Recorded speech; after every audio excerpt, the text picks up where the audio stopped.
Demasiadas obras sobre un mismo tema dificultan la adquisición de la ciencia que tratan. Una ciencia no se vuelve necesariamente más accesible cuando aumenta el número de libros escritos sobre ella. Puede ocurrir exactamente lo contrario. Cuantos más comentarios, resúmenes, glosas, métodos y terminologías se producen, más difícil se vuelve a alcanzar una comprensión profunda. El problema surge porque el estudiante deja de concentrarse en las ideas fundamentales y comienza a cargar una enorme cantidad de nombres, diferencias y discusiones secundarias. Khaldun utiliza el ejemplo del derecho maliquí. Explica que el estudiante no solo debía aprender la doctrina jurídica principal, además debía memorizar comentarios, interpretaciones, escuelas regionales y diferencias entre centros de estudio como Kairouán, Córdoba, Bagdad o El Cairo. La misma idea aparecía repetida múltiples veces bajo formas distintas.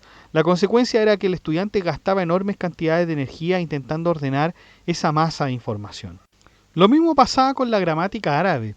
El estudiante debía conocer la diferencia entre las escuelas de Basora, Kufa, Bagdad, España y los autores posteriores. La acumulación de tratados terminaba transformando un instrumento de aprendizaje en una carga gigantesca. Entonces, ojo, Khaldun no está criticando el conocimiento mismo, pero critica la fragmentación de este conocimiento. La enseñanza a su juicio se vuelve ineficiente cuando se reemplaza la comprensión por la acumulación. Vamos con el capítulo 28. Las numerosas abreviaciones científicas perjudican el progreso de la instrucción. El deseo de condensar el conocimiento en manuales breves, esquemas y fórmulas termina produciendo el efecto contrario al esperado. Khaldun explica que muchos sabios posteriores intentaron de alguna forma reducir ciertas ciencias a pequeños compendios fáciles de memorizar. Buscaban reunir principios, pruebas, conceptos esenciales en pocas palabras, eliminando detalles y explicaciones largas. Sin embargo, según Khaldun, este método produjo varios problemas. El primero fue que destruyó la claridad de la exposición. Cuando muchas ideas complejas son comprimidas en pocas frases, el lenguaje se vuelve oscuro y difícil de entender. El estudiante debe gastar enormes esfuerzos intentando descifrar el significado de textos breves y condensados. El segundo problema es pedagógico. Se presentan conocimientos avanzados a alumnos que todavía no poseen la preparación necesaria para comprenderlos.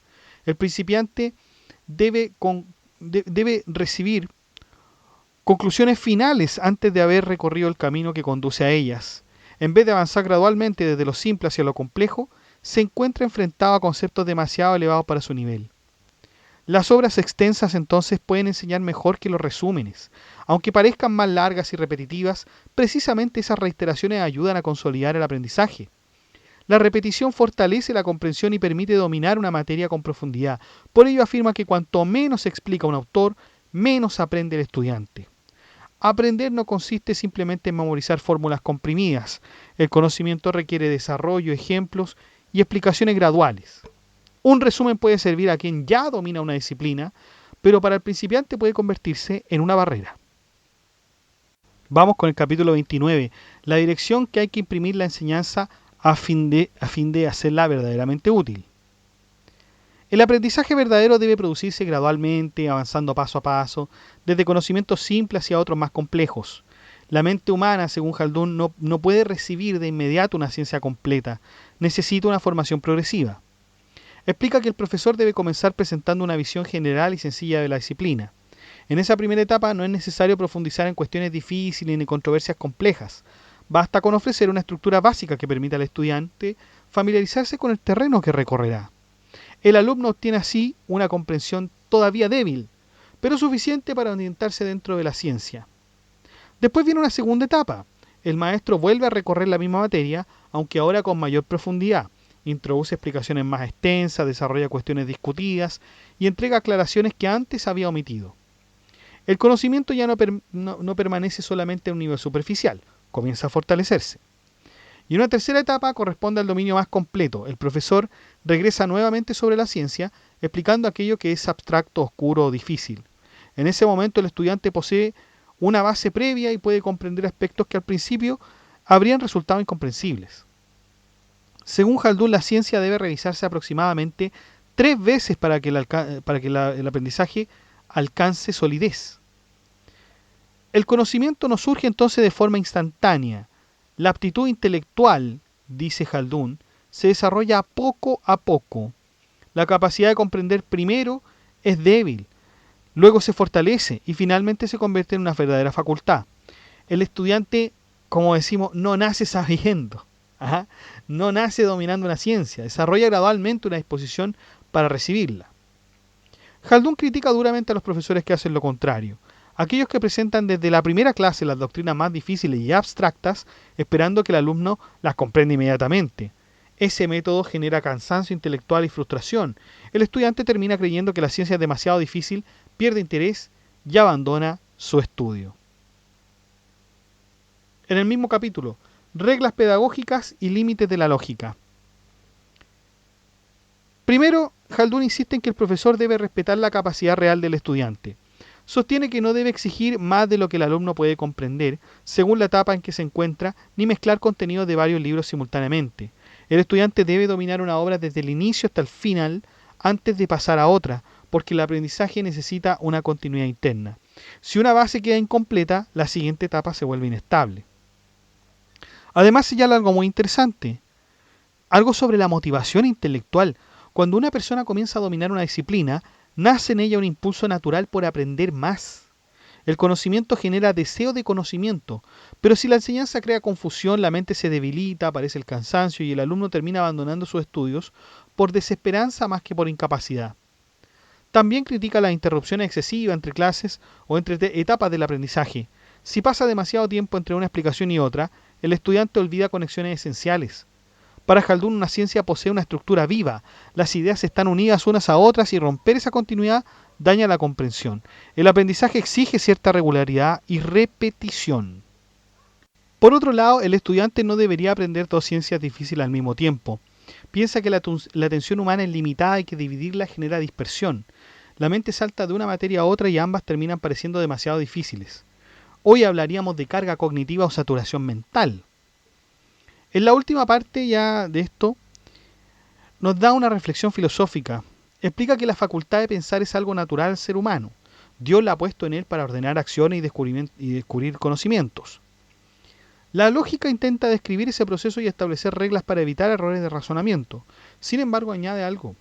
La lógica puede ser útil, pero no es absolutamente indispensable.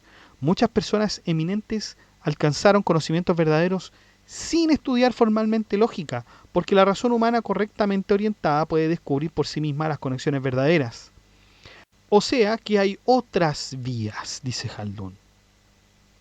Las palabras son instrumentos del pensamiento.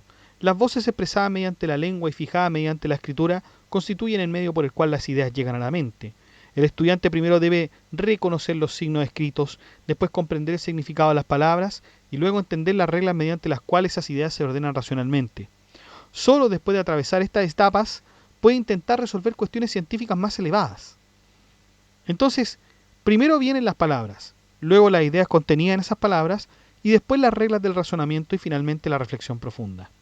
El conocimiento no aparece de manera inmediata, tiene que atravesar una cadena de mediaciones antes de convertirse en comprensión. Muchas personas fracasan en este recorrido, dice Haldun. Algunas quedan atrapadas en el significado de términos difíciles, otras se pierden en expresiones ambiguas o discusiones excesivamente complejas. La mente tropieza entonces con una especie de obstáculo que impide avanzar. Cuando el estudiante se encuentra bloqueado por conceptos oscuros, Haldun aconseja apartarse por un momento de ese aparato técnico y volver a la reflexión natural. Sugiere abandonar temporalmente las fórmulas rígidas y permitir que la mente contemple el problema de manera más libre. Considera que el intelecto posee una capacidad innata para encontrar conexiones y descubrir soluciones. No está rechazando la lógica. Le atribuye una función secundaria. La lógica describe el funcionamiento de la razón, pero no crea el pensamiento mismo. El acto de comprender nace primero de la facultad natural de reflexionar. Después la lógica organiza y ordena ese movimiento. Vamos con el capítulo 30, estimadísimos, el último que vamos a ver por el día de hoy. Tratado que sirve solamente para la adquisición de otras ciencias. Estas se dividen en dos. Hay tratados que se estudian de ciencias que se estudian por sí mismas. ¿Cuáles son esas ciencias que se estudian por sí mismas? Las exégesis coránicas, la ciencia de las tradiciones, la jurisprudencia y la escolástica, y las que forman parte de la filosofía. Y hay otros tratados que hablan sobre ciencias intermediarias para la adquisición de estas primeras que hablamos. ¿Cuáles son ellas? La gramática, la lógica y la filosofía árabe. Las primeras tienen sus ramificaciones respectivas que ayudan a los estudiantes a entender mucho mejor aquella ciencia, es decir, estamos hablando de la exégesis coránica, las ciencias de las tradiciones, la jurisprudencia y la escolástica, y las que forman parte de la filosofía. Sin embargo, Jaldún nos dice que no es recomendable hacer extensiones o ramificaciones de las segundas, puesto que éstas solo sirven como instrumento para las primeras.